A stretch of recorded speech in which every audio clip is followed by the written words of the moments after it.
In this video, I'm going to write exactly the same program that I did for Windows. Uh, I'm set up on the Mac. In this video, it's going to be written to run directly on the Apple Silicon or on Linux. So I'm going to use my convergence macros, which are located here. I copied it into my folder, so it's here. And I've created an empty main.S. So let me include the convergence macros.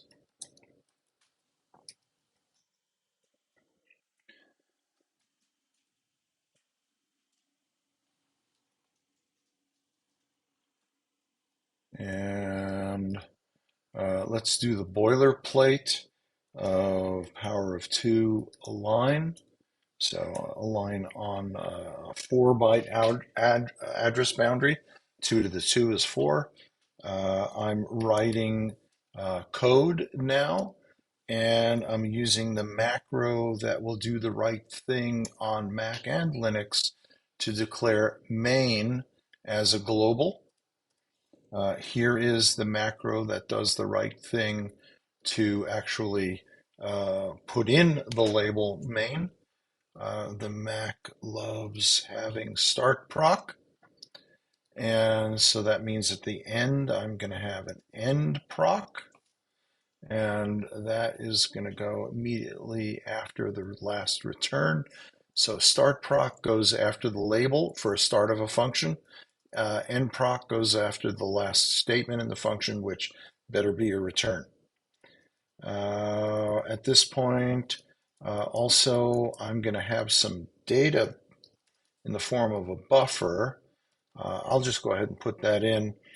I need a buffer because I need a place for read to read into. And it's just going to be some empty space. How much empty space? 8 bytes worth. Then I need a format string for printf, and that's going to be number of bytes read is with an integer and a new line and a double quote, and then here. Okay, so this will run. It should. It won't do anything. I'm curious. Let's see if this is enough to actually make a program that runs. GCC, and it's going to be main.S. And let's try running it. Shouldn't do anything. Yeah, okay, good. Back to adding code. Now, since I'm using these macros, I'm going to use my handy dandy function to push a pair of registers, X29 for sure, X30 for sure. That means at the end of the program, I better make sure I pop a pair of registers. Though that's not ARM code. That's my macro coming from Apple Linux Convergence.S. This is kind of like running. You got to know how to walk. I assume that you do. And I'm going to undo the stack change for X29 and X30. I'm going to more properly end the program by putting a value, some value, 0 in this case, into W0. That's because main is declared as an int. Ints are W registers. Returning a value from a function is in 0, so it's W0. All right, now let me make some notes up here.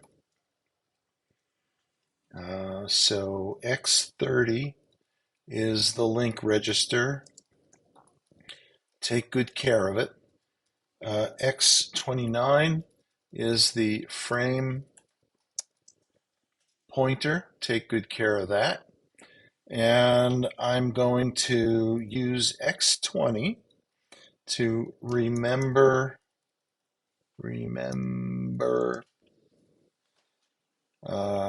the address of the buffer.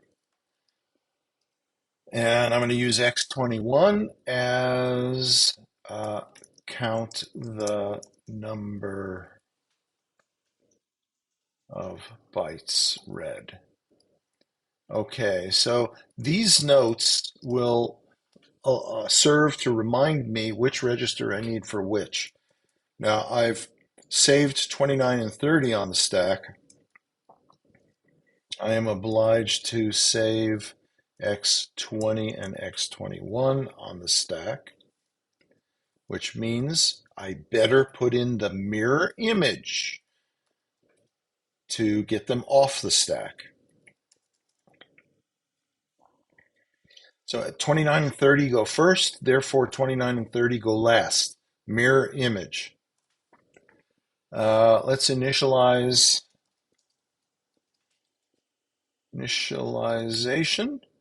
That's going to be putting, I want to use W21, making an int counter.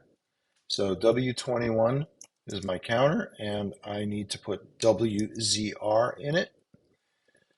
And I need to use my local load address because I can't use the equal sign in an LLD.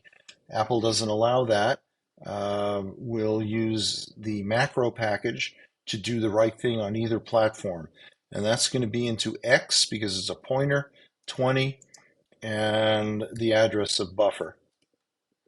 Okay. Read is a size T. So that means it's a sized long, assigned long. This is going to be int FD, so a W register, W0 to be precise because it's the first parameter. Void star buffer, that's going to be the second parameter, so it goes in the one register. It's a pointer, so it's an X, X1. And then a size T, an unsigned long for the length. So that's going to be W0, X1, and X2. Now I can't make a mistake if I shouldn't be able to make a mistake. So let's set things up. What is the file descriptor is 0. Standard input is 0. So W0 gets WZR. And then we remembered where the buffer is in, that's in X20. And so this is going to go into X1, X20, 20 into X1. And then the constant 1, X2. And then the platform independent way of calling a C runtime function, read. Okay, so when we get here, read is complete. It will return the number of bytes read, or, okay, which in this case must be 1, or an error. So 0, 0, well, just value is less than or equal to 0. And you'll see that's exactly what I'm going to code. So let's do the comparison of x0 where the results come into. So compare x0 to 0. Branch less than or equal to some label down below. I haven't written it again. So 10 forward. See, look, value less than or equal to 0. There it is. Less than or equal to 0. Okay. When we get here, it means we read one character. can only be one if it's positive. Uh, add to sum and go back to the top. So add, and I'm using W21 for the counter. So add W21 to 1 and put the result in W21 and branch back to 1 backward. Here's 10. And when we get here, we have only the printf left to do. This is a bit of a pain because variadic functions like printf are handled completely differently on Mac and Linux.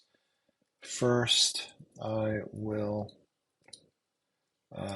set up for Linux, then I will adapt.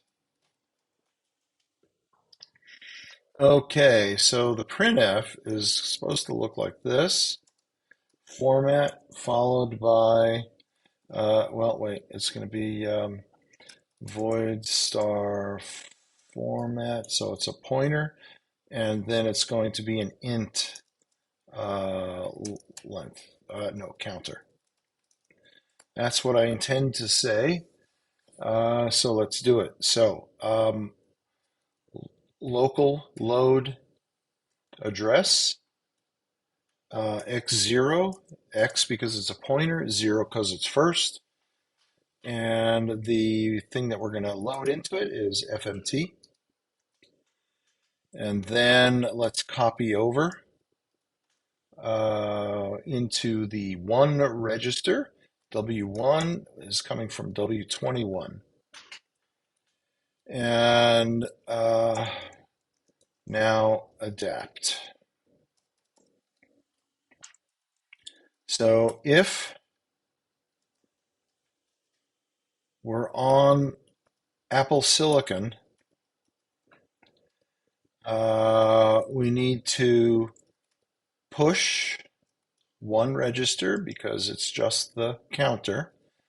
So